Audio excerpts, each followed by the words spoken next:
আওয়াজ করে বলেন আল্লাহ। একটু মুহাম্মদ বড় কণ্ঠে বলেন আল্লাহ। দিলকে নরম করে বলেন আল্লাহ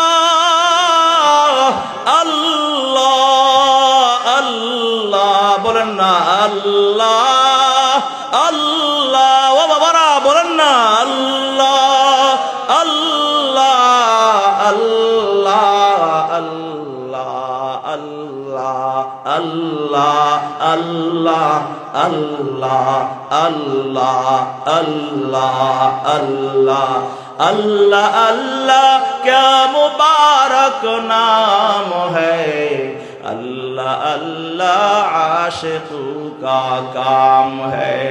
अल्लाह अल्लाह ये शीरीन است नाम शीर शक्कर मी कुनद जानम तमाम। আল্লাহ আল্লাহ প্রতিটা মুহূর্তে আল্লাহর কথা স্মরণ রাখো, প্রতিটা মুহূর্তে আল্লাহর কথা মনে রাখো। আল্লাহর কথা মনে নিয়া আল্লাহ আমার খালেক, আল্লাহ আমার মালিক, আল্লাহ আমার, আমি আল্লাহর। আল্লাহ পাক আমাকে দুনিয়ায় পাঠাইছে, আমি আসি নাই, আবার দুনিয়ার জমিন থেকে আল্লাহর কাছে যেতে হবে। অতএব কি নিয়ে যাব, কি জবাব দিব, এইসব চিন্তা নিয়ে যদি চলি তাহলে আমার দ্বারা গুনাহ হওয়া সম্ভব নয়। কথা বলেন ঠিক কিনা? আল্লাহ তাআলা বলেন ইন্নাল্লাযীনা ক্বালু রাব্বুনাল্লাহ, যারা দুনিয়ার জমিনে বলবে আমার রব হলো আল্লাহ, আমার রব আল্লাহ, মানে হলো আল্লাহর হুকুম মতো দুনিয়া চলে, আল্লাহকে রব মেনে জীবন যাপন করে।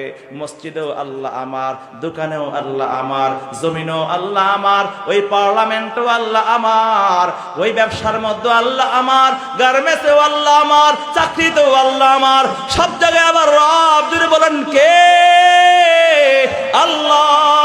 এই কথা চিন্তা করে যদি কোন আল্লাহর গোলাম বলে আল্লাহ আমার, সব জায়গায় আমার আল্লাহ আমার রব, সেখানে সে কোনোদিন পাপ করবে না, অফিসে ঘুষ দিবে না, সুদ খাবে না, জমিনের মধ্যে অন্যের আইল দখল করবে না, অন্যের ফসল সে নষ্ট করবে না, চাকরিতে ডিউটিতে ঘাপলা করবে না, বিবির হক নষ্ট করবে না, অবৈধ পন্থায় ব্যবসা বাণিজ্য করবে না, মিথ্যা বলবে না, কারণ সব সময় সে মনে করে আমার রবকে। জুড়ে বলো আমার রব হলো আল্লাহ, আমাদের রব হলো আল্লাহ।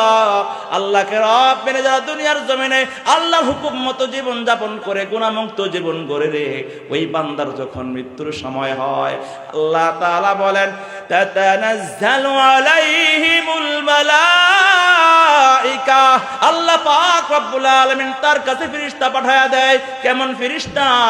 যে ফেরেশতা জান্নাতি ফেরেশতা, রহমতের ফেরেশতা, যেই ফেরেশতা এসে তাকে অভয় দিবে, তাকে জান্নাতের নাজ নিয়ামত দেখাবে। জোরে বলেন না সুবহানাল্লাহ। ওই আল্লাহর বান্দার মৃত্যুর সময় আল্লাহ জান্নাতের রহমতি ফেরেশতারা তার সামনে সারিবদ্ধ বসে যাবে। মালাকুল মাউত জান্নাতে সুগন্ধযুক্ত রুমাল নিয়ে সামনে আসবে, তার সামনে জান্নাতের সুঘ্রাণ, জান্নাতের দৃশ্য তার সামনে।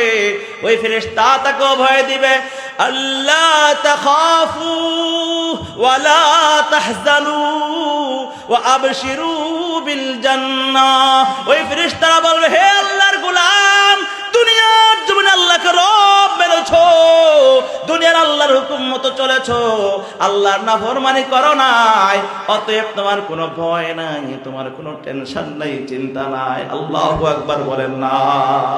তোমার কোনো ভয় নাই, তোমার কোনো চিন্তা নাই।